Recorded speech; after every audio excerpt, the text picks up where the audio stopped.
All right, well, welcome to Salt Lake City, everybody. My name's Austin Madsen, and tonight I am the host of the Balance Through Art show. And we are graced to have the presence of George Black. He's a local musician that I met at an open mic about 10 minutes from here. So tonight we're just going to share some music, learn more about George and why he loves to do what he does. And then we're going to talk about how to find balance through art. And because that's what life's all about. So without further ado, we'll break things in with George playing a little song. All right, thanks for having me. This song is called Talk About Love, and it's the kind of song you write when you listen to way too much punk music.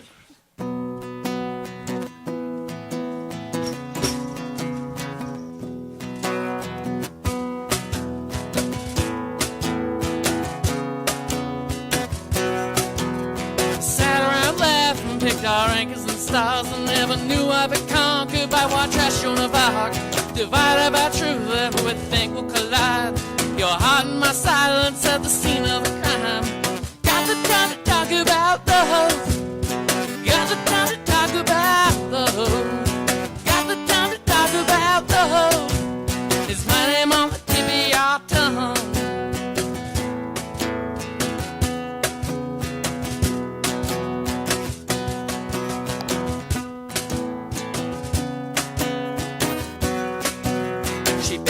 Clothes and I just can't deny I spent my childhood fending off the tears of the sky.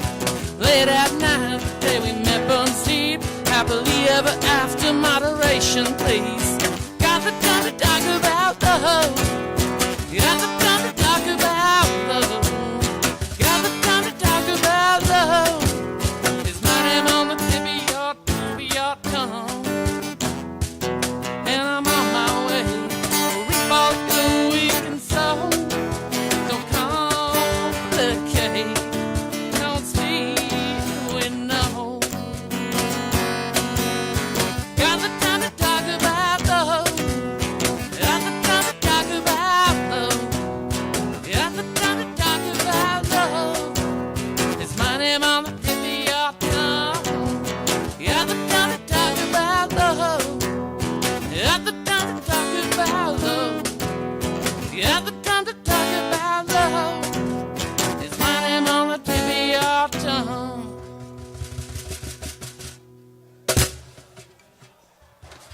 Thank you, sir. All right. Grab a seat and grab that mic for you. Oh, There you go. thank you, sir. All right. So George Black. Austin Madsen. Here we are, Balance Through Art show. So, like I said to the audience earlier, I met this guy at an open mic, and it's a really cool place. It's out in Bountiful, and that's where I got my start as a musician, and that's where a lot of local talent got their start as a musician. And I was very inspired by what they do there because it's a stage where anyone can plug in and share what they love to do. So apparently you love to play guitar. How did you get into playing the guitar or music in general? So honestly, it was kind of a slow process for me. I remember I was in third grade, and my mom did what many moms do, and she tried forcing me to take piano. Ouch. And I was bored out of my freaking mind. Like, it sounded pretty, but, I was in third grade. I couldn't be bothered to, do simple things like practice. So it lasted about a year, and I just didn't get back into it, Off and on in middle school, I did things like I played clarinet. That was a lot of fun because I would just teach myself how to play, like, movie songs. But it's kind of one of those deals where really, I got into guitar. Well, I really got into rock music when I was in high school, and I started playing bass when I was 18 because my friends and we got out of high school, and we did what any aspiring slacker kid who just got out of high school does when they have all these dreams where they think they're going to, like, make money easy and not have to go to school or really work. So we formed a punk band. That's right. That's exactly what you do. It is. And we didn't last long. None of us knew how to play. We didn't know what we were doing. We just got our stuff at pawn shops, and we just goofed off for like 6 months, and then it crashed and burned. But then I don't know, you just keep playing. Like, you just keep doing things, and eventually I just got obsessed with guitar. That's rad. Yeah. So, as far as playing guitar, how many years are we talking, or months, or whatever? That's hard to say, because I started playing bass when I was 18. I think I started playing guitar when I was around 20-ish. I'm 29 now. I mean, honestly, it's probably been over 10 years. Absolutely. And I don't know if you can relate.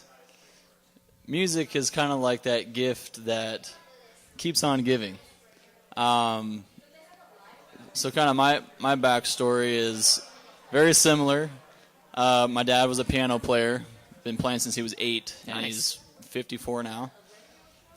And so piano music was always going through the house, and I would get on there and goof around. But, very high energy, couldn't sit and practice. Around the same age I was exposed to it. But yeah, then for me, I started falling in love with the English language and using it as a tool to express myself. So as a journal writer for years, then those journal entries turned into lyrics. I'm like, well, I need something to add a melody, like make a melody with. And after hearing Eddie Van Halen's Eruption, I was like, I guess it's guitar. I'm going to play the guitar. Yeah. But that's cool, man. Let's hear another song, and then we'll kind of get into the meat of the Balance Through Art show. How does that sound? Sounds cool. All Let's right. do it.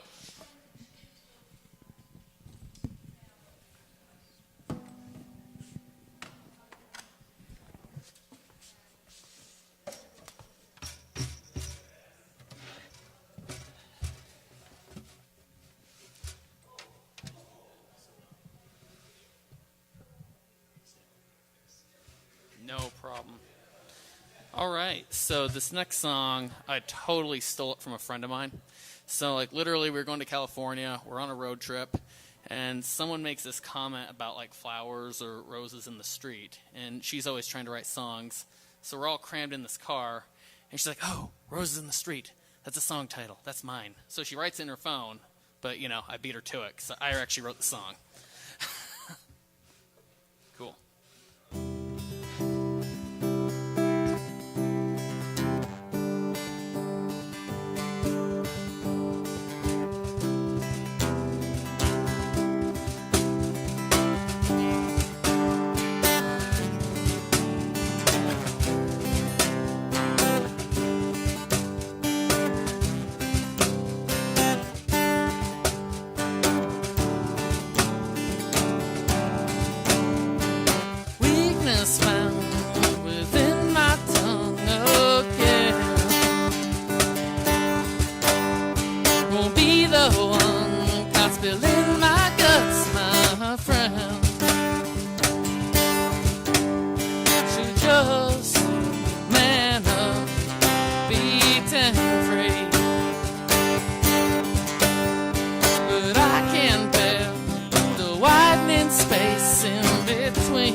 making me blush.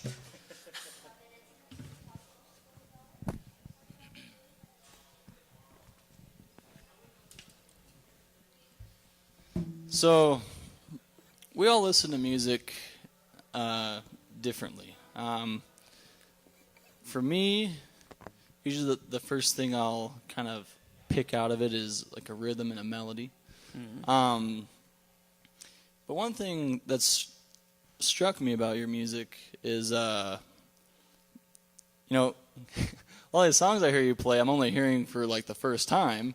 And, since I don't have like your record or anything, it's like, oh, maybe I'll hear George once this month at open mic. So, it's that last song you played. Like, what is the meaning of it to you? Like, if this is like an overall message, what would you say it is? So with that one, I think a lot of it comes down to the fact that we all, men and women, like we all become friends with each other.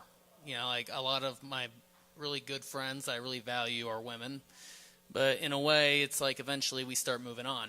You either, when you're friends with someone of the opposite gender, typically what happens is you either get together or you get together with someone else, and it's kind of one of those deals where I had a really good friend of mine who, we were really close.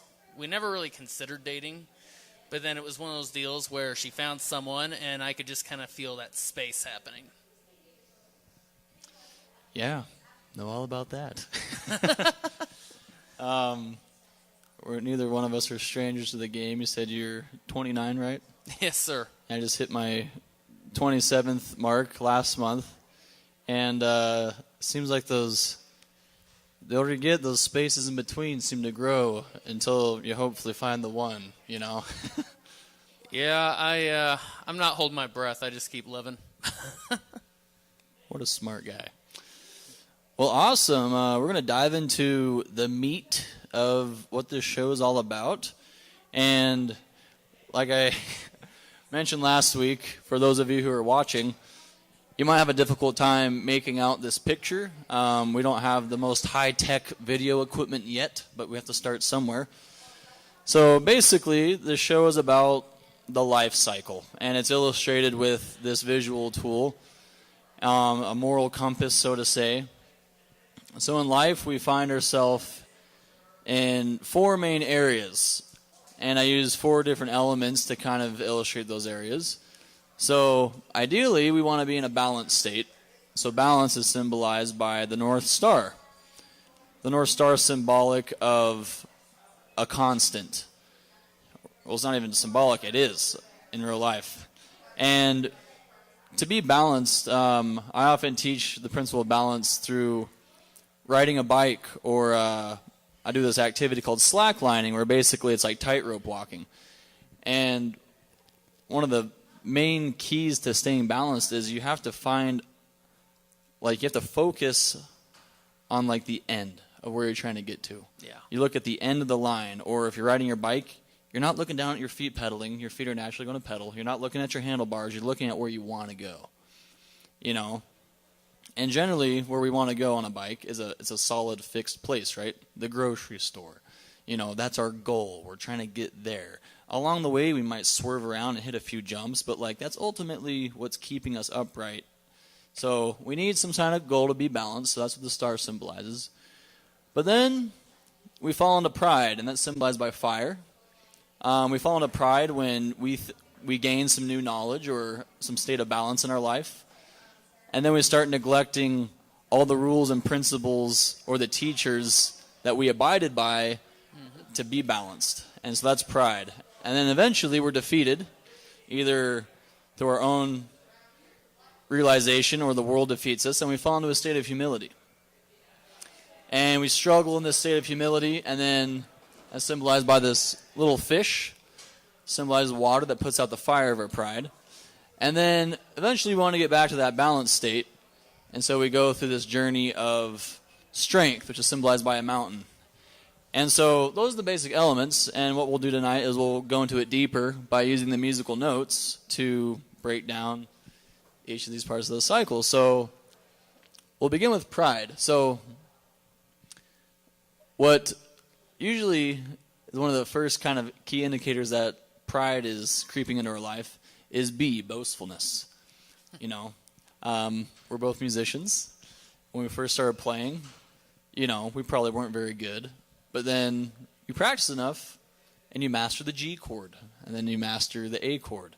And, you know, strumming a chord in and of itself might be a process to get there, but once it locks in, it's easy, you know. And then as you've like learned some basic, you know, music theory principles or a few chords or a few scales, you have enough material to write a song. And so that's where a sense of boastfulness could start sneaking in, right? You write your first song, and you're like, wow, I wrote a song. Yeah. You feel like you're on top of the world, Yeah, even though it's only, you know, 2 notes. Yeah, essentially. So for you, what is that process like, or maybe an experience you had where that boastfulness starts to creep in? Well, I don't know, like that first band I told you about when I was 18, like pretty much there was just the 3 of us. We were like best friends from high school. And me and my buddy Sean, who's a guitar player, he's become one of the coolest guitar players I've ever freaking seen. Like, he's so good. But I remember for a while, he and I had very different tastes in music. None of us really knew what we were doing because we were teaching ourselves for the first time. And he and I were the 2 that would argue. He and I are the 2 that would go head-to-head on it was just silly things. It was things that didn't really matter. But then, you know, simple Brandon would be in the corner just, you know, hey, guys, let's just get along. But, you know, it's one of those deals where with Sean and I really wanted, you know, simple, awesome punk songs. He really wanted something like Rush or like Yes from the 70s, you know. We just, you know, our tastes were worlds apart. But the interesting thing is that even after the original band just kind of broke up, that was when we started listening to each other's music.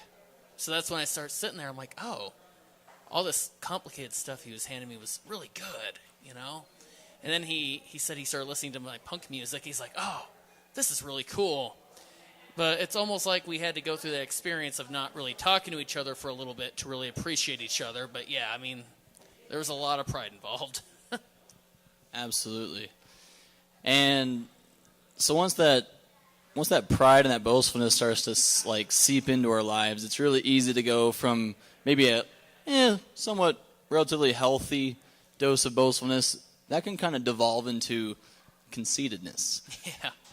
And kind of my definition of conceitedness is like it's this ultimate like cutting yourself off from any like source of authority and you become the authority, you know? And which is when you're in it, you don't realize you're in it. But this is the best way I can describe it. So we use a flame to illustrate pride, right? Okay. So the way a fire works is you have to start with some kind of fuel source, like a log, right? Something has to spark it, and it bursts into flame, right? But if it's just one log, it's eventually going to burn out, right? Yeah. So essentially what you're doing when you become conceited in your pride, you're like a log or like a coal that removes itself from the fire and like, look how bright I am, look how hot I am. Yeah, maybe for like 5 minutes, and then you're going to burn out. Yeah. And so unless you're like conscious of that, you might think, I don't need the rest of the fire to like be this awesome hot coal or whatever, or this awesome guitar player. I don't need that band. I can be a solo guitar player, you know, or, you know, I'll just create my own best band. Blah, blah, blah. Eventually, I got ahead of myself. Because you prepared some songs. You're cool. You can talk about whatever you want, man. No, it's your show. No. So this is a beautiful night. In the past, when I've invited people here, we just kind of like, it was kind of this smorgasbord of whatever. George actually wanted to like cater his songs to the topics. So he said he made up or have some sort of song about pride. So if you want to play that, and then Sure, we'll talk man. about that a little bit. How's that sound? Yeah. Do you want me to? Yeah, I'll just play it and then we can talk about it. Let's do it. All right. Oh, wait.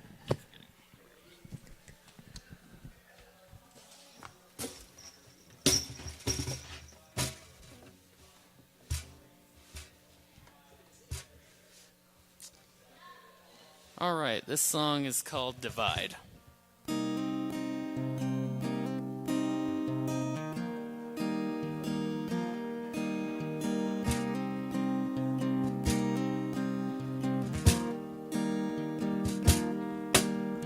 Stuck between the wrong and the hard place, I got the silence between fear and grace.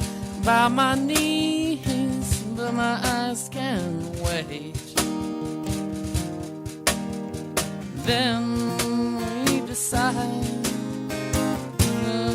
every time, and they will, how they will.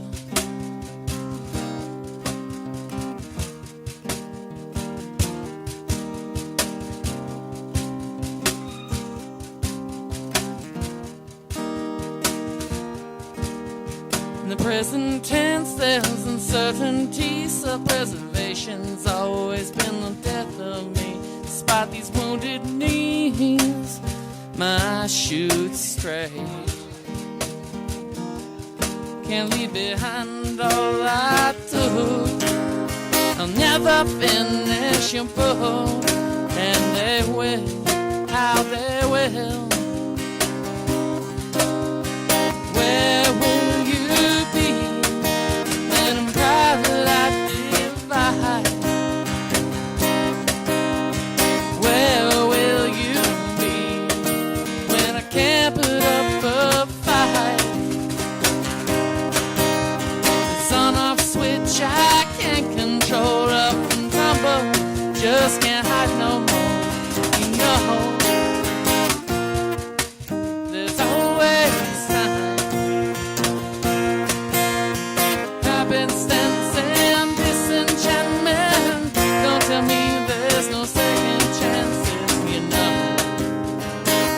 there's always time. There's always time.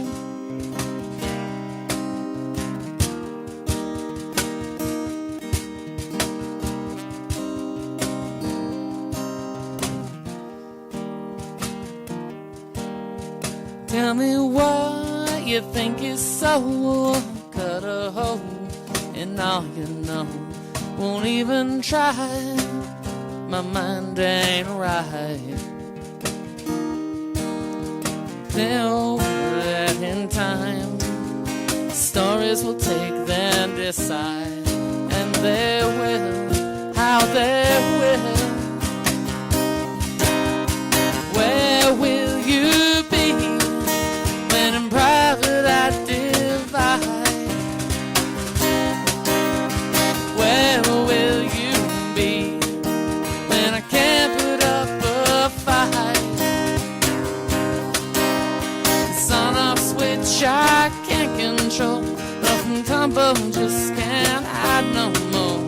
You know, there's always time. Happenstance and disenchantment, don't tell me there's no second chances. You know, there's always time. There's always time.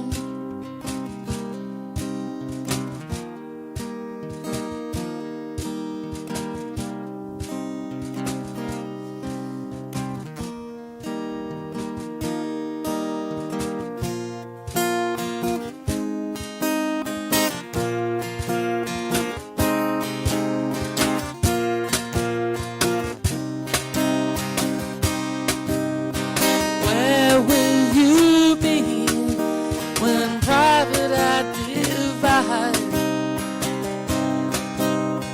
Where will you be when I can't put up a fight? Where will you be when private I divide? Where will you be when last will decide?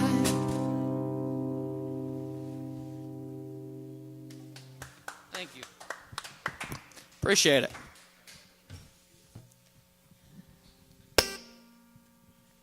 You know, it is kind of ironic, the Pride song, and that's the one I've messed up on the most so far tonight. That's usually how it goes. Once you're aware, you're like, ah. So tell us about the song's called "The Divide," or "Divide." Just Divide. Divide. So tell us a little bit about it. You know, honestly, a lot of it just comes from doubting everything, questioning everything that occurs, everything that happens to you, everything anyone tells you. And it's just kind of one of those things where it gets to a point where you have such a negative attitude about life, you think you kind of have all the answers. And it doesn't really matter what anyone says. Like, they can't make you see the positive because you're not choosing to be a positive person. I think that's really what it comes down to in a nutshell. That's deep. Thank you for sharing. Sure.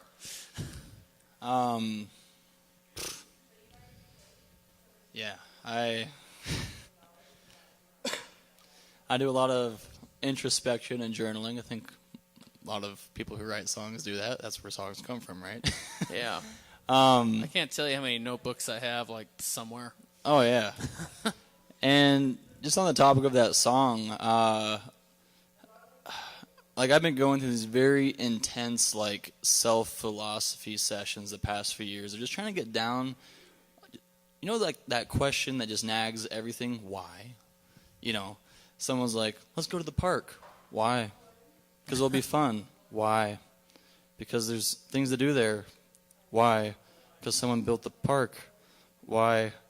To beautify, you know, you keep going deep enough, you eventually get to some sort of point. Yeah.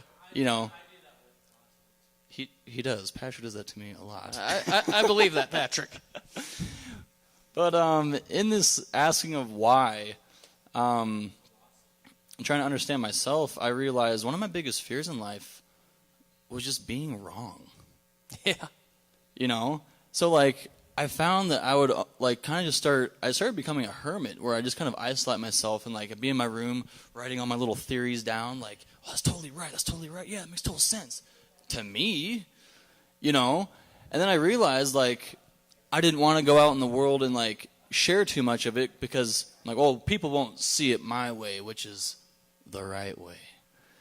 And, you know, and maybe in all of our own little theories, yeah, there's going to definitely be some truths that aren't just true to you, but true to everyone else.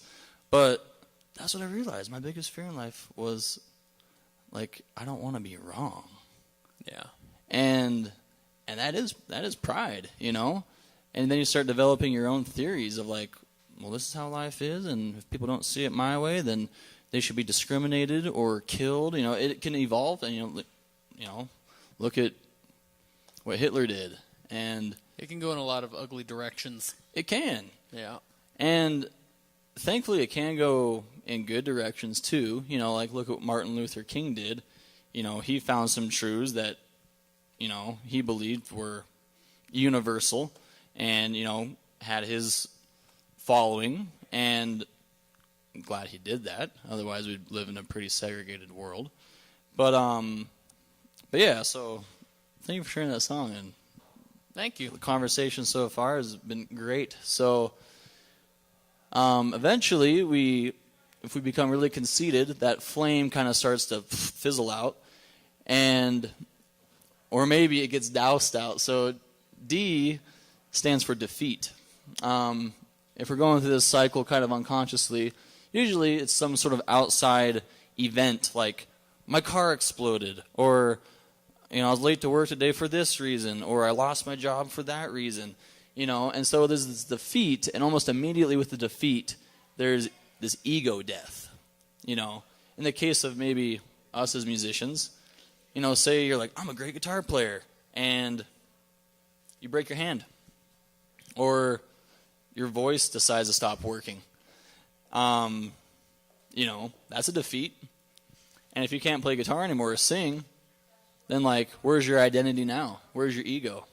It's gone, you know?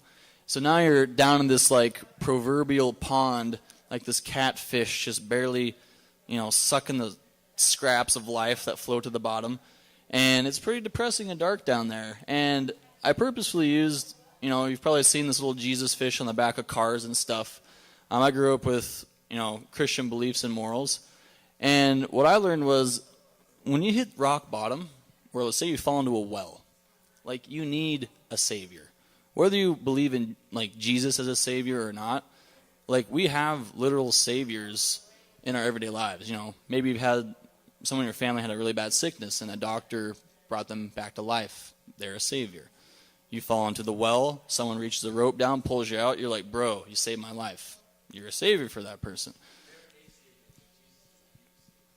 You can totally look at it that way. And so,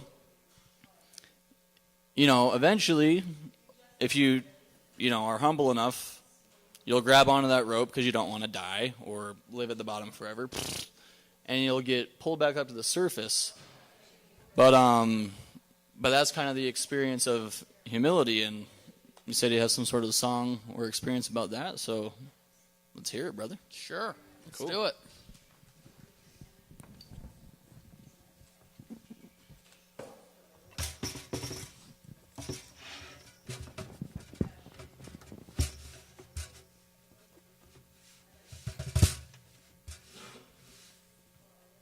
So this song's called Unravel.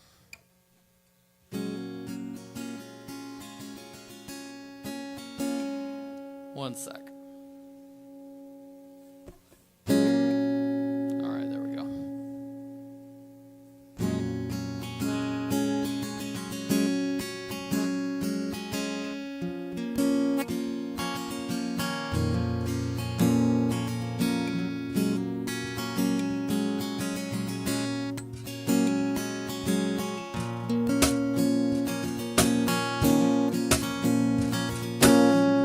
Call you up for money, I just need to know if you're okay.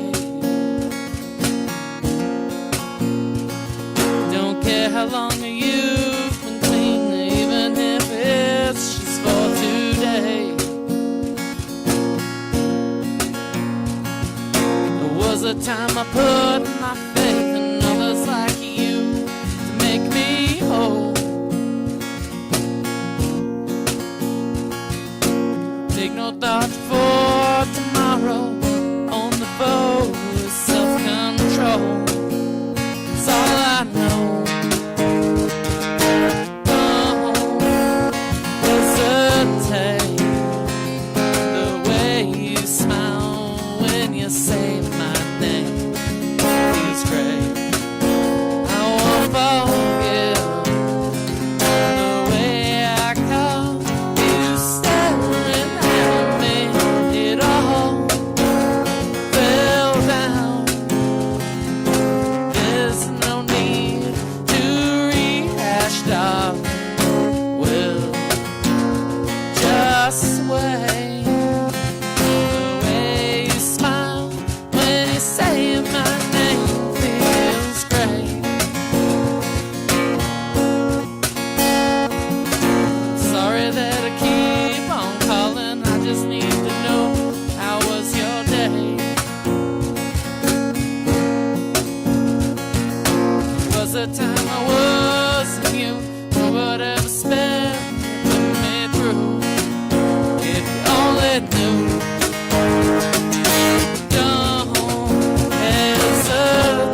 Thank you very much. I really appreciate it.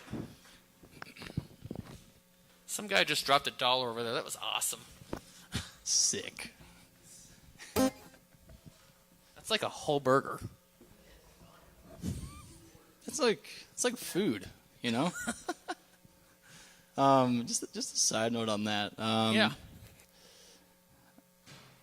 So there was, I can't remember the first time, but I remember the feeling of the first time like I got like $1 for playing the guitar. It was almost like it didn't make sense because it's like I sit in my room for hours just in pure bliss playing for no one, and I just love it, you know. Yeah. And I finally got brave enough to like go outside one day, like on some street corner or like a farmer's market, and you know, someone just was like, "Here you go," and I'm like, so I can either sit in my room and do what I love and make no money, or I can sit on a street corner and like exchange weird little tunes that I wrote for dollar menu hamburgers. I think I know what I want to do the rest of my life. Dude, $1 menu burger is all you need. It is. To get diabetes. Just kidding. Great song. Thank you. That moved me. Tell us more about it. Remind us the title again. It's called Unravel. Unravel, that's right. But, you know, the name only comes up like once in the bridge, so I don't expect people to remember. But, you know, that's actually probably one of my most personal ones. This last year I was in a band. It was called Crowside.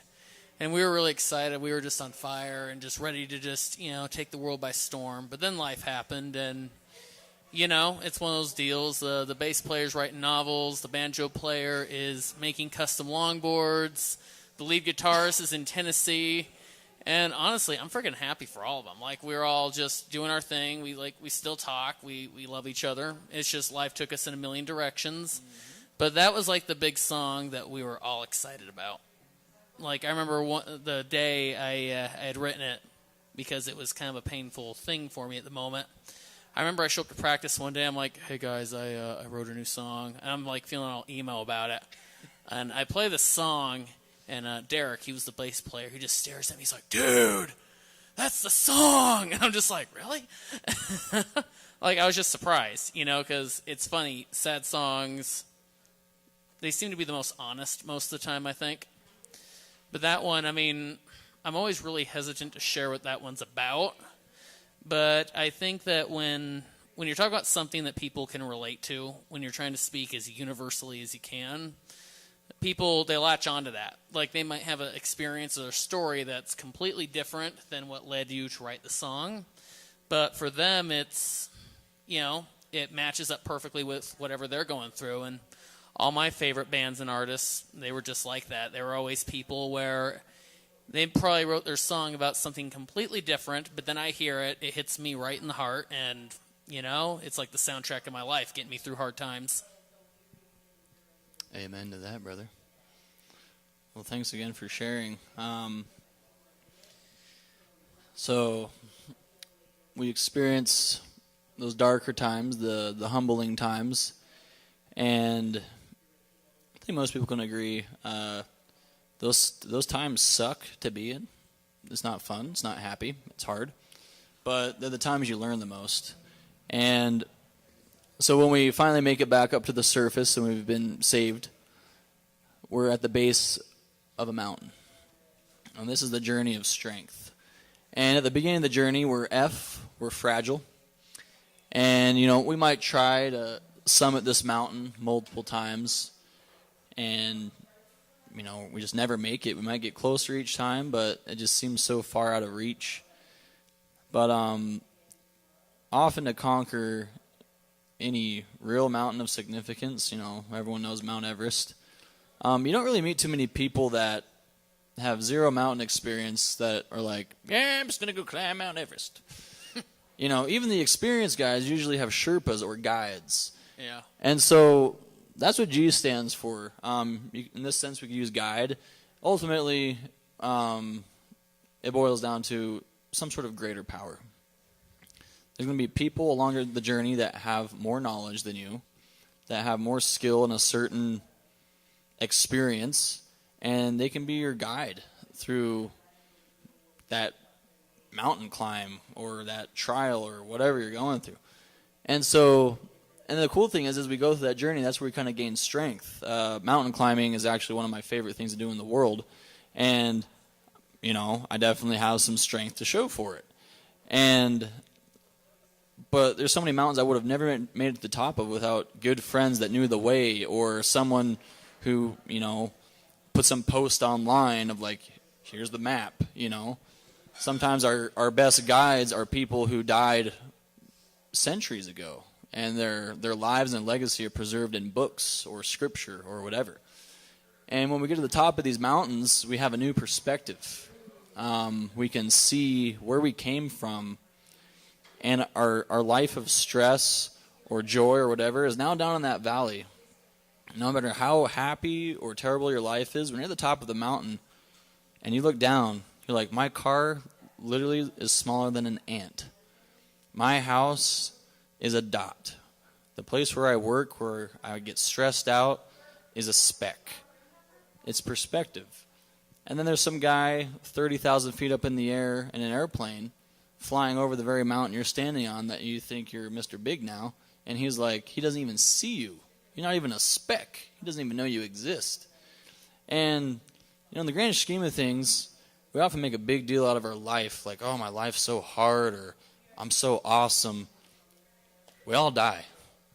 We all live a short, 80 plus years if we're lucky, and then we're gone. And,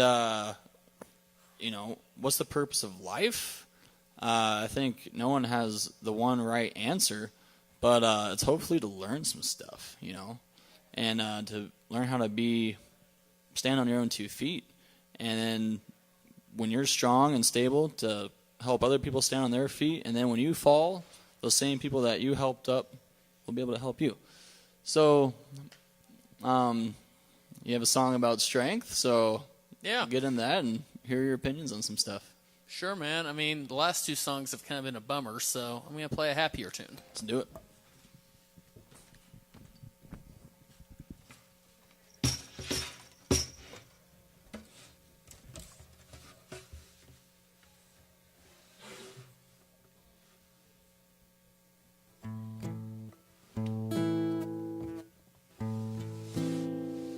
All right, this song is called Twice.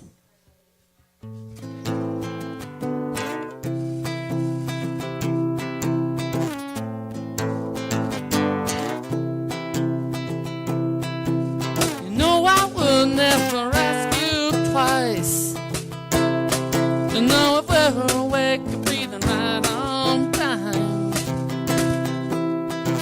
I linger for more than your touch. Something cold to drink never meant so much.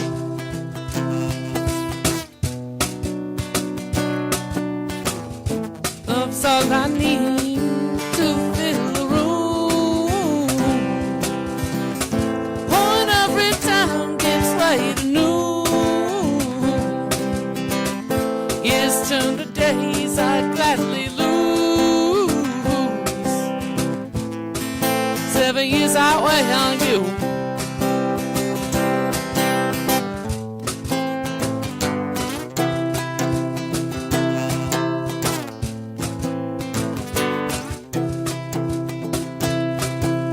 Love's like lightning if it could strike twice. It's true she broke me with those fair eyes. But for you I labor with all my might. Love's not in the statement but in the climb.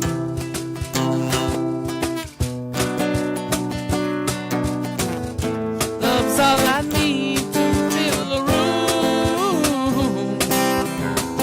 Pouring every time gives way to noon. Years turn to days I gladly lose. 7 years I wait on you.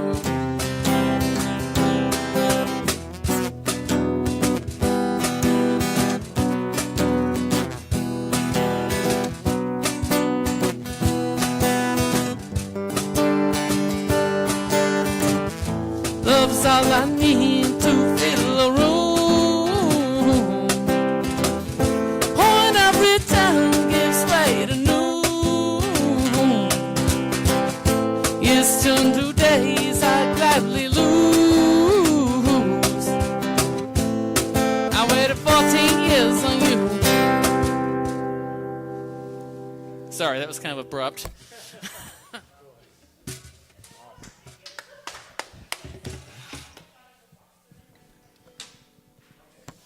I apologize for the weird rhythm. For all those who are watching, just a disclaimer. We've never played these songs together before. We're just kind of making it up. Well, he wrote the songs. I'm making up the rhythm, so I want to make sure he gets all the credit. So, Oh, you're good to me. so what? I want to hear some of your perspectives on this song and strength and whatever. Sure. Oh, sorry. Do you have something more to say? Nope. Oh, you're good, man. So this song actually was born out of a really funny text messaging conversation. So it was kind of one of those deals where this friend of mine, I really like this movie called Once. Have you ever heard of it? I know there's like a TV show called Once. Nah, it's a movie called Once. Okay. So pretty much it's like this indie movie, right? Where these Irish street musician people are trying to make it big, and this Irish guy who's a songwriter, he falls for this Czech chick who plays piano, and they write a bunch of really awesome tunes together. It's one of my favorite movies ever. So I introduced this movie to a friend of mine, and of course, like what happens in most really great movies that are kind of like real life, the people that love each other don't end up together. It just kind of leaves it open. I know, right? It's like I watch movies to escape from reality, not live it, you know? But it was funny because like she and I have this whole conversation after we watched the movie where we joked that the sequel should be called Twice. And what happened was then we started making up our own ending, which we thought was better. But it was kind of funny because then I sit there, I'm like, that's a good song title. How the crap am I going to write the song? So I knew I had to write a song called Twice, but then it suddenly, I don't know, I was looking at the Bible, and I found that, you know that story with like Jacob and Rachel? He works like 7 years for her. Yes. So that's kind of where the 7 years thing came from. Super random, but, you know, things hit you in weird ways. Absolutely. So, in terms of,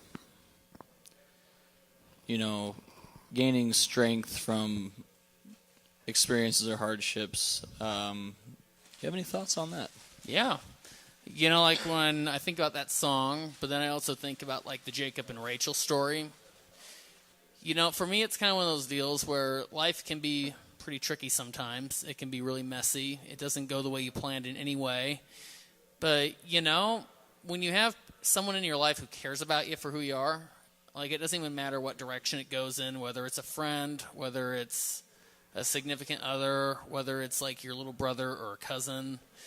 When you have people in your life that love you for who you are, then it just makes it a little easier. Like, it doesn't mean that they just magically take your problem away, but, you know, you just feel that much more able to face it. For sure. There's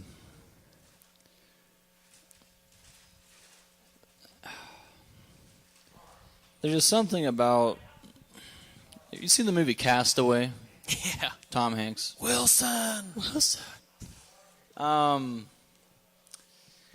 I've seen that movie quite a few times. It's one of my favorites. But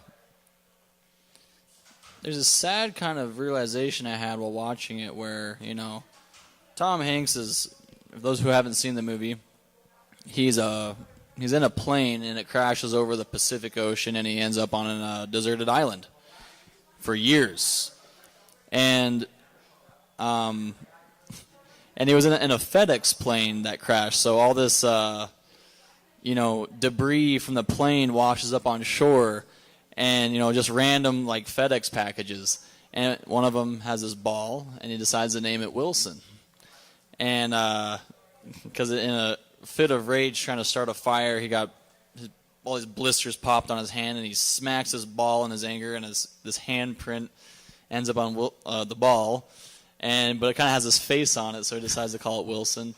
And Wilson kind of becomes his real and imaginary friend. Yeah. And he probably would have not made it without a friend, you know, even if it was a made-up friend. And the sad thing I realized was we live in this world where we're not on deserted islands, but emotionally it seems that way. You know the old saying, like, there's nothing worse than feeling alone in a crowded room. You know? And there's one of my favorite musicians, his name's Ben Howard, and there's a line in one of his songs that said, "No man is an island." Even though a lot of us feel that way. Like, oh, I'm my own little island in the ocean, and I just have to get through life on my own. The truth is, we live in a world full of 6, 7, 8 billion people. And we think life's supposed to be this like lonely personal struggle. And in some ways it is. No one has your mind and is going exactly what you're going through. But we're all here, I think, to learn from each other and help each other. And so going on with what you said, it's just amazing when you have a friend that just gets you, you know. It doesn't matter if you're in the best of times, the worst of times, they're like, yeah, I'm here for you. It's like my drug. Those are the only like relationships in life worth pursuing. Amen to that. All right, well, we are almost coming full circle, so now we're getting into the balance part of the cycle.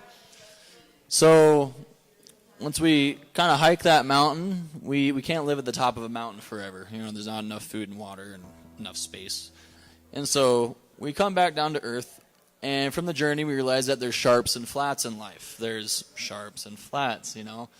And along with the sharps and flats, we realize that there's white and black. There's day and night. There's darkness. There's light. There's good. There's evil. I know some people can argue that good and evil are just concepts. Well, I think we all can agree that there are better ways to live and worse ways to live in this basic sense of we're all humans, and to survive, we need essential things like food, water, shelter, being able to excrete things, be able to take things in and get rid of them. And wow,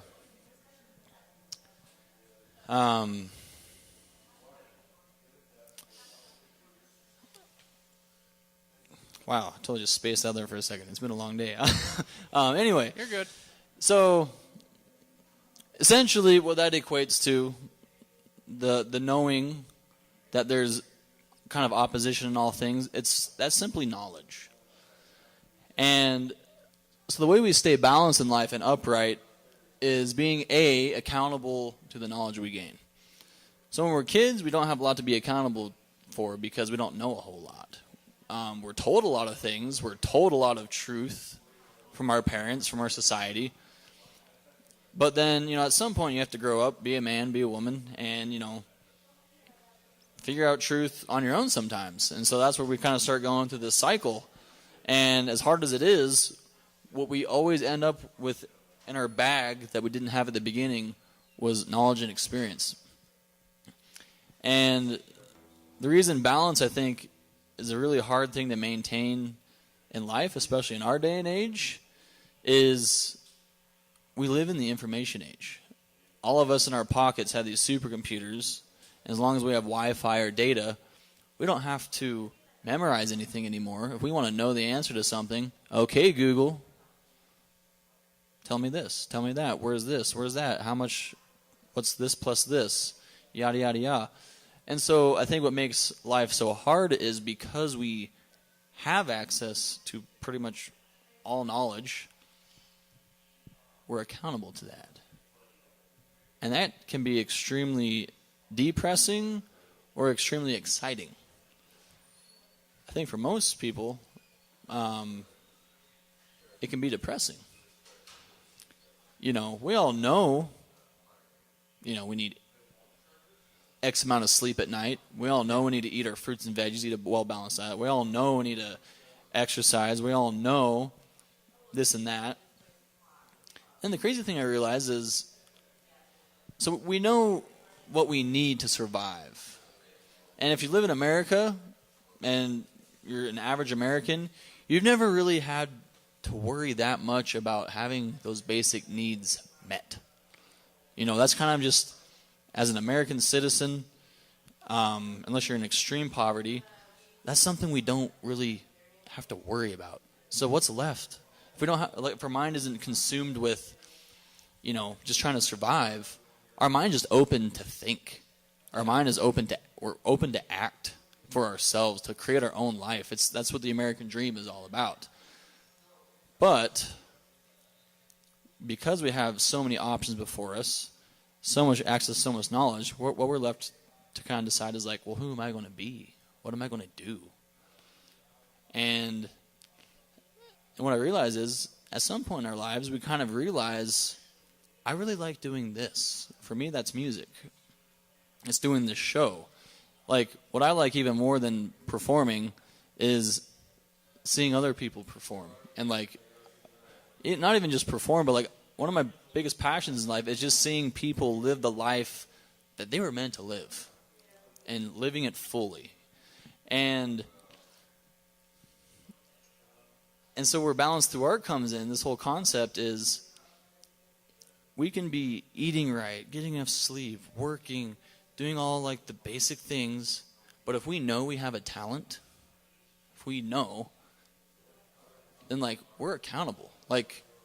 And I firmly believe that it is through our gifts that the glory of God is made manifest in this world. I believe that. I believe God works through people, and the most beautiful gift I think in life, and just what to me shows the amazing just mercy and love of God, is it wasn't like to glorify Him we have to do like this super laborious, like really unpleasant work. All we have to do is the thing that we love, and that's a gift He gave to us. Yeah. And so I just want to ask you, how do you feel knowing that you have a gift for music? When, do you have ever had that thought of like, I need to be doing more with this, or I don't know, like, what is that pressure like on you as a musician, knowing you have a gift, and like, what are you doing with it? It gets intense sometimes. It's one of those deals where, I don't know. I mean, I'm sure you can relate because, artistic people, we tend to have really big dreams. We tend to have really high expectations of ourselves. And it's like we almost kind of think that, I'm trying to think how to say it.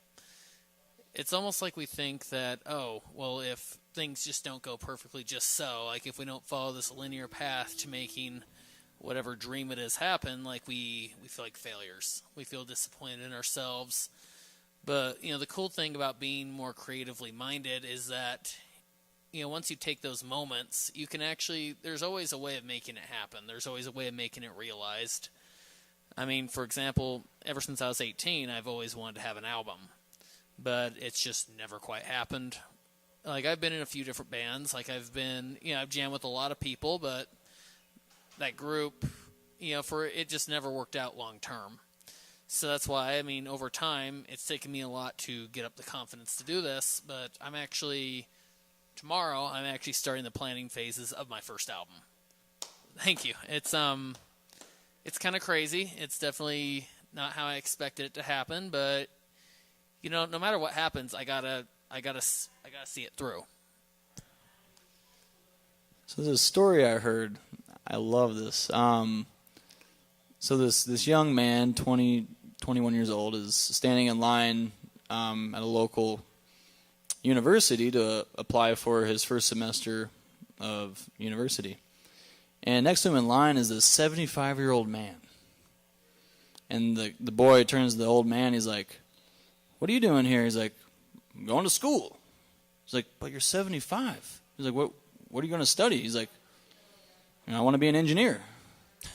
He's like, "Well, that'll take at least 6 years." The old man's like, "Boy, in 6 years I'll be 6 years older anyway. Might as well be 6 years older and have my degree." And that story gave me a lot of comfort, because I'm the same way. pretty much since I started writing music, I'm like, I want to be in an awesome band and like having albums. I want to be the new Beatles. And I just settled for Pearl Jam.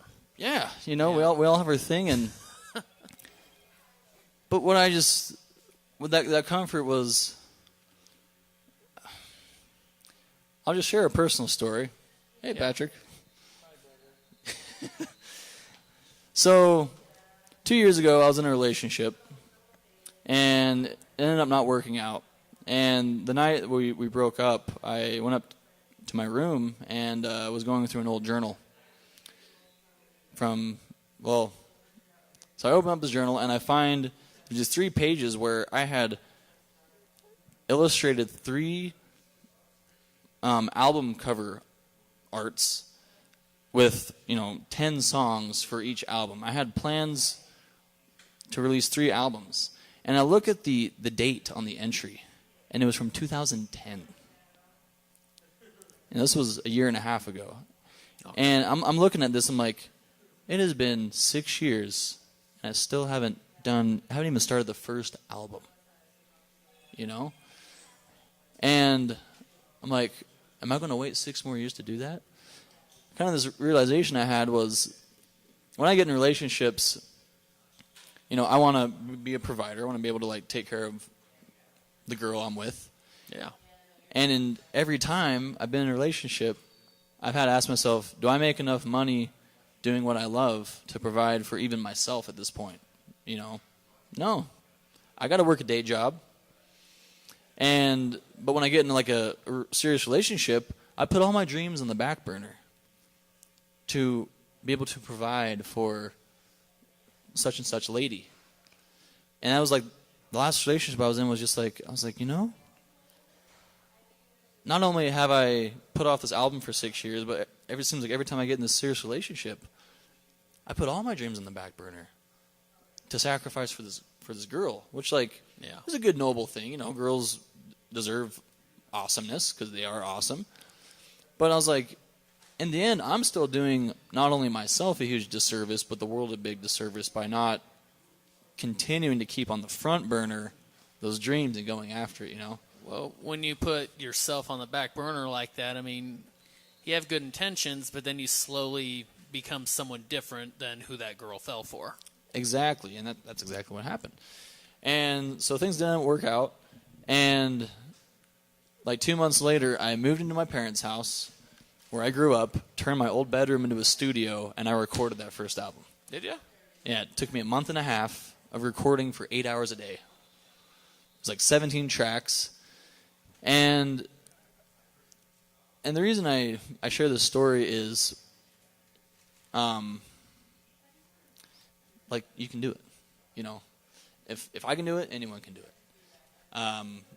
I struggle with bipolar disorder. Oh, wow. Addiction. I struggle with, I go through extreme depressed stages. I go through extreme manic stages where I just don't sleep at night, and it just like wrecks everything else in my life. But, we all got something. It doesn't, some people have like physical disabilities or mental disabilities or whatever, and you can identify with that and let that control your life, or you can be like, all right, like Christ said, we all kind of have our own cross we have to bear, and you just throw it on your shoulder and you keep walking, And so I have a lot of faith in you. And Thank you. I'm glad you're getting in at least the planning stage. And you have to have that out of reach goal, because that's what's going to stretch you and help you grow. And you're going to be able to look back in 10 years and realize, a lot of those just out of reach goals you've already passed by miles. But it's easy to forget where you come from if you don't occasionally remember where you came from.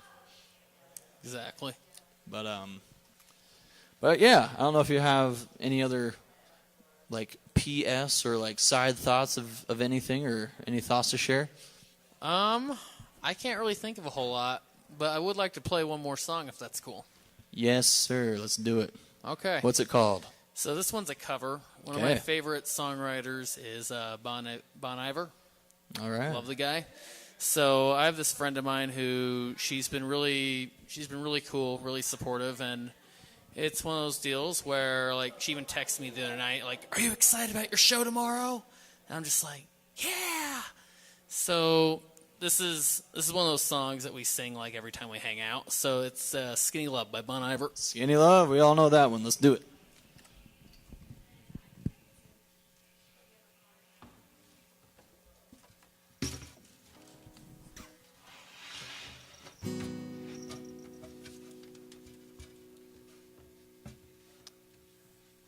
All right, let's do this. Come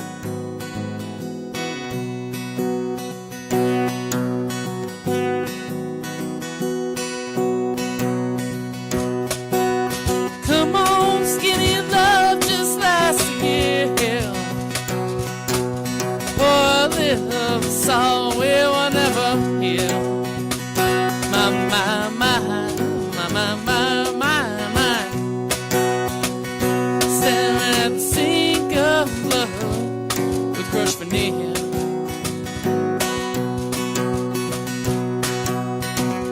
Tell my love to wreck it all. Cut out all the ropes and let me fall. My, my, my, my, my, my, my, my. Right in this moment, this order is tall. And I told you to be patient, and I told you to be fine, and I told you to be balanced, and I told you to be kind. And in the morning I'll be with you, and it'll be a different kind. And I'll be holding all the tickets, and you'll be owing all the fines. Come on, skinny love, what happened here? We circle all the hope and libraries here. My, my, my, my, my, my, my. So they load is full, so on the split. And I told you to be patient, and I told you to be fine, and I told you to be balanced, and I told you to be kind. And when all your love is wasted, then who the hell was I? And I'll be breaking at the bridges at the end of all your lines. Who's gonna love you? Who will fight? Who will fall behind? Come on, skinny love, what happened here? Come on, skinny love, last again. My, my, my, my, my, my, my, my. My, my, my, my, my, my, my. Thanks, dude. This is cool.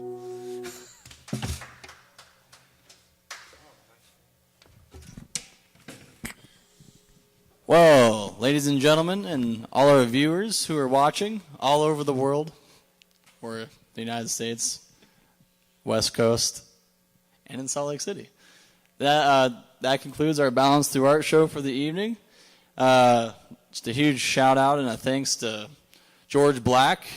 And it sounds like he said, he has plans of writing an album here soon. So we'll do our best to keep you notified about that. And when it hits, hopefully have you back up here on the stage and do a little album release show or something. I love that, man. Thank you for inviting me. Absolutely. Well, thank you all again, and have a great night, and enjoy the Jewel of the West, Salt Lake City.